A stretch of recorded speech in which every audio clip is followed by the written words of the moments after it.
मिट्टी की गूंज में दिल बस तेरी यादें सुनता है।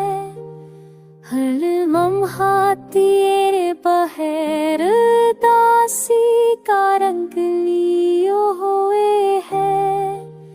तेरी बातों की खुशबू अब हमें बसी हुई है, पर हकीकत में बस तन्हाई और खामोशी रह गई है।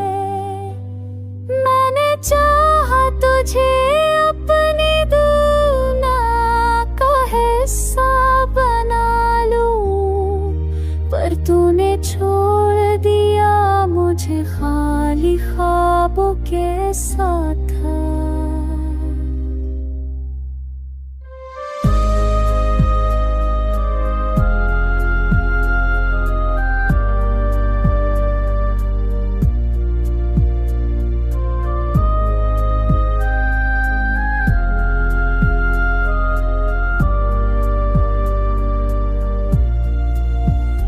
हर आदा तेरे लबों का जहर साथ में घलता है। हर खुशी तेरे बगैर संसार अधूरी लगती है।